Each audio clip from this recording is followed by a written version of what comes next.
Buenos días, tengan todos ustedes en este día.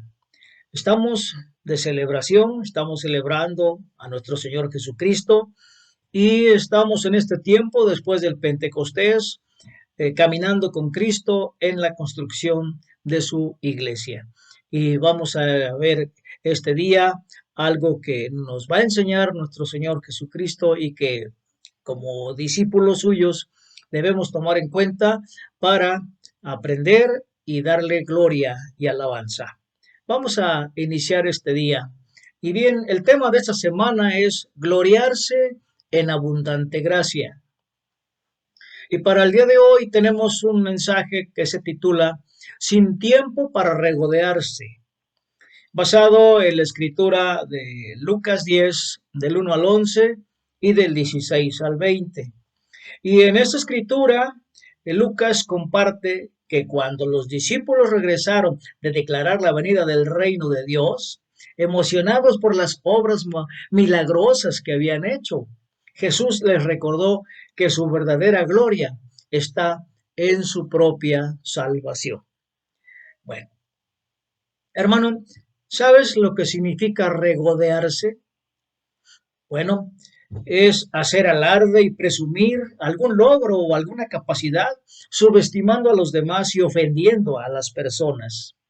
Y esto es algo que Dios nos está llamando la atención para que no lo hagamos porque estamos haciendo daño a otras personas. Ahora, yo sé que has sido testigo del triunfo de tu equipo favorito o has participado en una competencia y has ganado.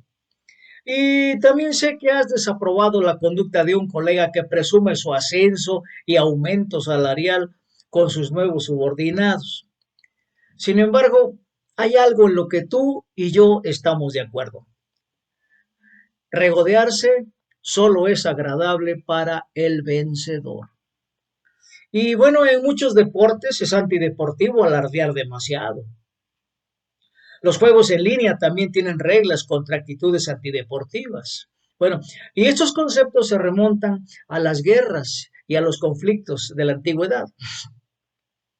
Ahora, la mayoría de los lugares de trabajo desaprueban que un superior se jacte de su riqueza, haciendo que sus subordinados se sientan menos, ofendidos también, dolidos. Y aún así, ojo hermano, aún así esto es algo que algunos de nosotros tenemos o experimentamos regularmente. Así que no se nos olvide que alardear está profundamente arraigado en nuestra naturaleza pecaminosa. Vamos a ver un ejemplo.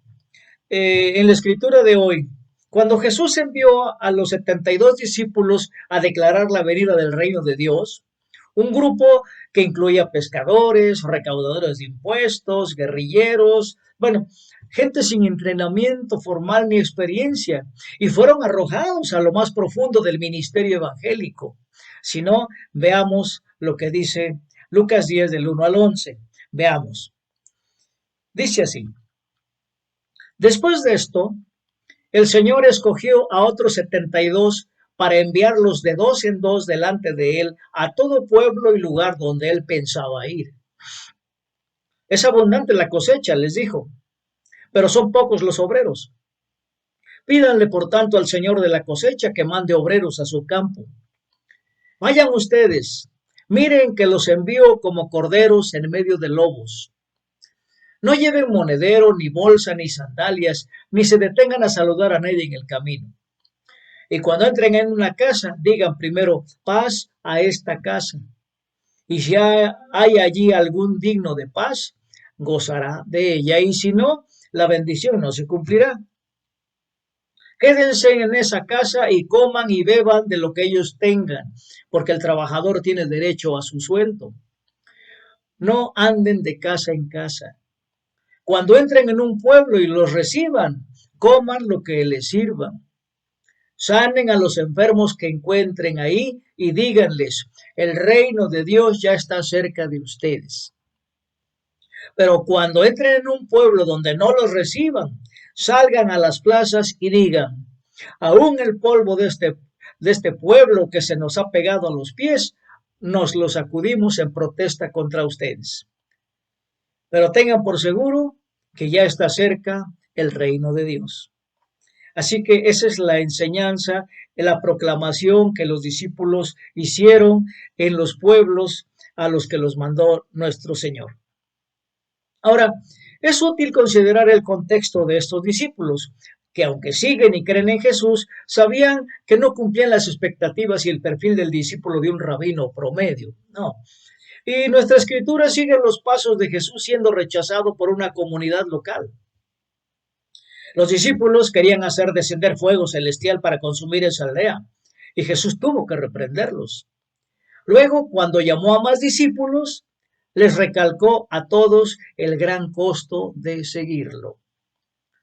En los capítulos 9 y 10 del Evangelio de Lucas, Jesús está enseñando a sus discípulos una nueva forma de responder. Porque cuando Jesús es agraviado, quieren venganza, y Él reprende su actitud y su respuesta. Y cuando llama a otros, no están listos para seguirlo y pierden la oportunidad de ser parte de su ministerio. Sin embargo, estos 72 han pasado la prueba y ahora se les da poder. El poder de bendecir y de sanar y el poder de hablar y proclamar el mensaje del Evangelio. Incluso cuando Jesús les dice que están siendo enviados como corderos entre lobos, como el aficionado que compite contra el profesional, les da poder y autoridad. Y la autoridad que Jesús les concedió fue diferente a todo lo que ellos esperaban. Veamos. Les dijo que sanaran a la gente mientras cumplían el papel de proclamar el reino. Esto es el trabajo de un profeta. Y fue dado a ellos. Y como Juan el Bautista, están anunciando la venida del Señor a los pueblos a los que entraban. Así como Jonás a los ninivitas. Los discípulos llevaban un único mensaje para aquellos que los rechazan. Cambien y arrepiéntanse. Ahora, es importante notar que esta acción simbólica es una advertencia y un llamado al arrepentimiento, tal como la advertencia de Jonás a los ninivitas. ¿Lo recuerdas, hermano?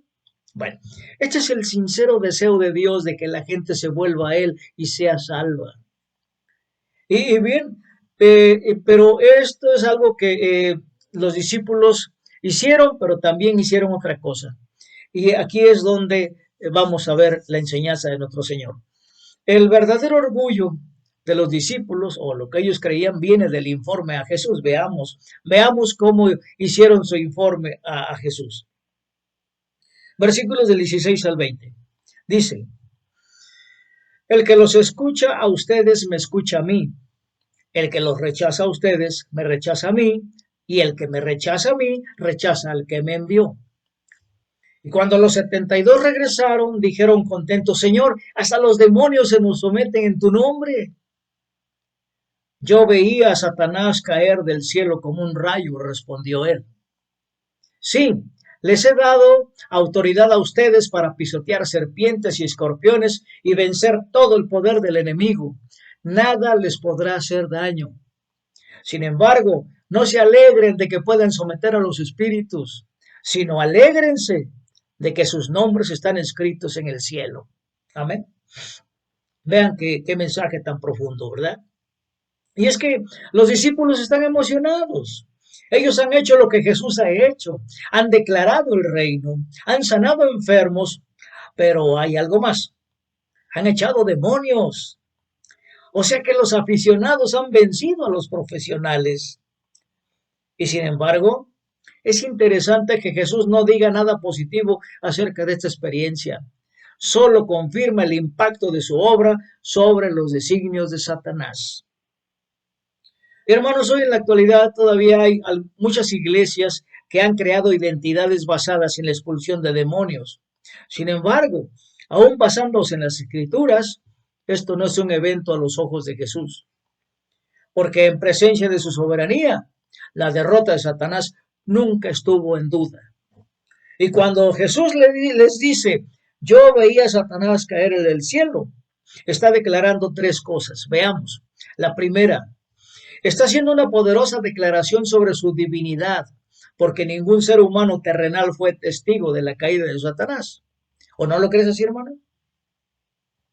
Segundo, está elogiando el trabajo que han hecho los discípulos por el reino. Ellos están participando en la caída del enemigo también. Y tercero, está señalando que la derrota de Satanás es un hecho.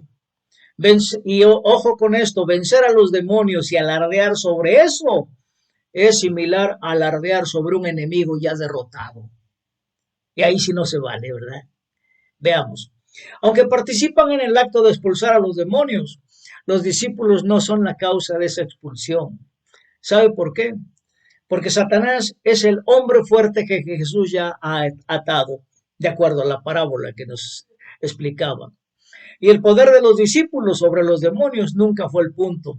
De hecho, el hecho de que ellos compartieran la venida del reino fue un acto mucho mayor. Hermanos, con este mensaje no quiero dar a entender que no debemos regocijarnos. Sí debemos regocijarnos, pero un regocijo auténtico. Y veamos por qué. Debemos regocijarnos en nuestro lugar celestial. Recordemos lo que le dijo Jesús a sus discípulos, que lo más importante es que están sus nombres en el libro de la vida o en el cielo. Veamos por qué. Jesús llama a sus discípulos a regocijarse en su salvación. Y claro, esta es la verdadera causa de la jactancia y el gozo. Veamos que el atleta que anotó el gol, el jugador que derrotó a sus amigos, el colega que se pavonea su ascenso, todos son síntomas de un orgullo fuera de lugar. ¿Saben por qué? Porque fuimos hechos para gloriarnos. Pero el pecado ha torcido nuestra alabanza hacia nosotros mismos y no hacia Dios. Y como dice el apóstol Pablo en Gálatas 6, que fuimos hechos para gloriarnos en Jesucristo y en lo que Él ha hecho por nosotros. Que no se nos olvide eso, hermanos. ¿Por qué?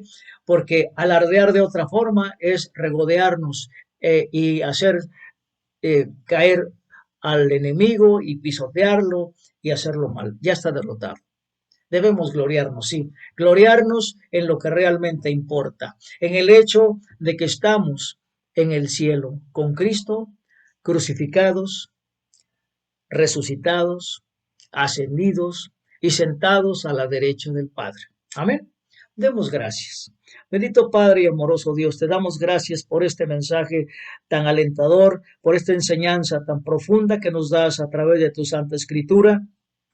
Y Padre, te pedimos que nos ayudes a ser humildes y a usar el poder que tú nos das a través de tu Santo Espíritu, pero no alardear de ello, porque alardear es como hacernos propios de ese poder, y el poder es tuyo, no es nuestro. Así que Padre, te alabamos, te bendecimos, te adoramos y te damos gracias por ese amor tan inmenso que nos hace estar en tu presencia misma, Señor. Y Padre, ayúdanos a hacer tu voluntad y ayúdanos a regocijarnos en nuestra salvación y a anunciar tu evangelio, a proclamar tu presencia a las personas que no te conocen, para que ellos te conozcan y también ellos te den gloria, honra y alabanza. Señor, nos ponemos en tus manos para que hagas tu voluntad en el nombre de tu amado Hijo, nuestro Señor Jesucristo. Amén.